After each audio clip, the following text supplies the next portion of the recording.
The Seventh Tower by Garth Nix. Book 5, Into Battle. Chapter 16. Mullen kept working on Crow for several hours after the free folk left to gather airweed and take it to the Icecarl advance guard. Milla watched the crone's quick and clever hands for a while, then decided to make sure Jarnell hadn't tried to sneak away. She found him asleep in his bed. Milla looked down at him, wondering again whether she should do anything.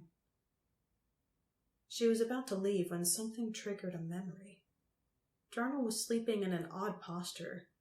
He had his hands linked on his chest, under the blanket. Milla pulled the blanket back. As she'd suspected, his hands were clasped around a sunstone. Jarnell wasn't asleep. He'd gone to Einir. Without leaving a spirit shadow to guard the body he left behind, because he didn't have one anymore. It had been taken from him in the Hall of Nightmares. Yet even though he had been cast out and made an underfolk, and eventually one of the free folk, in the end, it hadn't been enough to break his lifelong loyalty. There was only one reason Jarnell would have gone to Einir. He was going to warn the Chosen about the Icecarl invasion. Milla's knife came out of her sleeve and into her hand.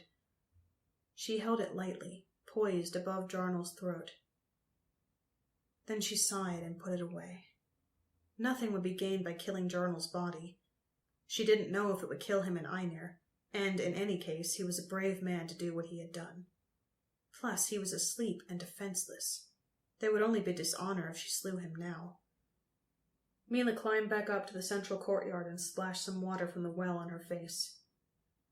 When Jarnell gave them a warning, the Chosen would swiftly return. They would also learn about this fortress.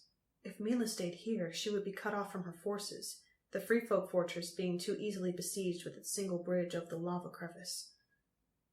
But her knowledge of the castle and the Underfolk levels in particular was too limited. How could she be a war chief if she didn't know the territory where her people would fight? "I need maps!" she shouted angrily, releasing the tension she felt at her own mistake in leaving Jarnell unwatched. "Where can I find maps?" A splash from the well answered her question. Instantly, Milla leaped back from the rim, her Merwin horn sword and dagger in her hands.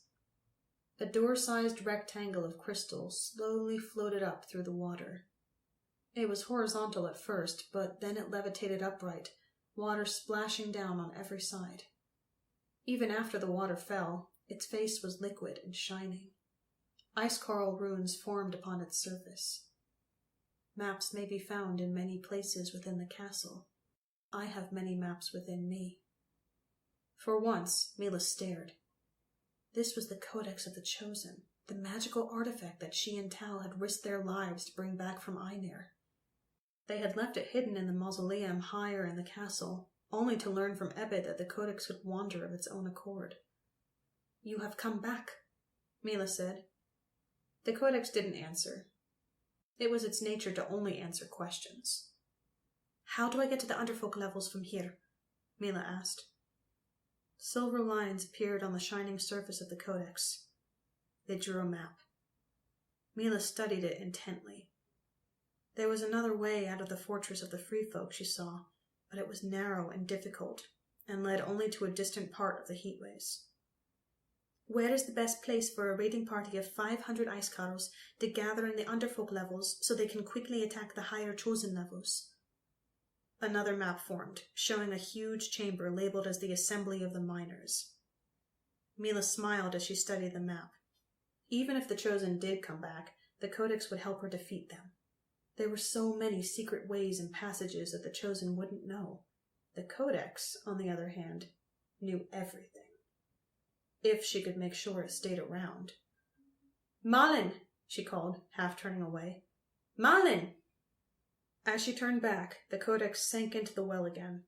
Milla snatched at it and for a moment held a corner fast, but it shrank under her fingers and slipped away. In seconds, the Codex was the size of a large fish, and it zipped away like one, down into the deep waters of the well. Mullen came out as Milla scooped vainly at the well, spraying the crone with water. "War Chief!" exclaimed Mullen, affronted. "The Codex! It was here!" Mullen rushed to the well, but there was nothing to be seen. She looked at Milla, her blue eyes already clouding over as she prepared to share whatever Milla said with the other crones. "The Codex of the Chosen," said Milla. "It was here. It came out of the well. I asked it to show me maps of the castle. Tell the crones with the advance guard to tell the shield maidens to ask the free folk to show them the way to the assembly of the miners on Underfolk level 7. We will meet there. Also, I have made a mistake. Jarnell has gone to Einir to warn the Chosen." Milla paused and waited for Mullen to speak, but the young crone was silent for some time. When she did talk, it was with the strange, gestalt voice of all the crones, the voice that sent shivers down Milla's spine. "You must keep the Codex if it comes again. It is of the highest importance." Mullen stopped talking and nearly fell into the well. Milla steadied her. "Sorry," said Mullen. She suddenly sounded like her nose was blocked. "I'm not used to carrying the voice. I've only had the basic lessons." For once, Mullen didn't sound like a crone.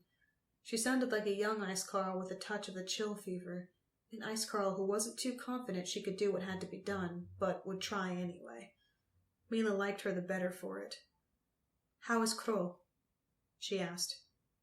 "I think he will recover," answered Mullen. She coughed and stood straighter. The blue in her eyes grew brighter, and she sounded more confident. "He will sleep normally now, and should be able to speak when he wakes." "Can he be moved?" asked Milla. "If Benham carries him?" Mullen frowned. "If he must." "And Ebbet, can he be moved?" "Who knows? He is old and has overexerted himself. If he were an Icecarl, I think he would give himself to the ice." "But he is not," said Milla. "And the castle is not so hard a place for the old as a ship. He is also very wise and powerful with the Chosen's light magic." "It is different here," Mullen acknowledged. She shivered and said, "I fear that it will change us, coming here." Milla was silent. She had been changed beyond recognition already, so much she hardly knew who she was anymore. So few things were certain. One was her responsibility as war chief of the Icecarls. "We will move," she ordered. "All of us, before the Chosen return. Benham will carry Crow, Others will carry Jarnell, and Ebbet will ride on his Spirit Shadow's back. We will go to the Hall of Miners to meet the advance guard and prepare for the attack."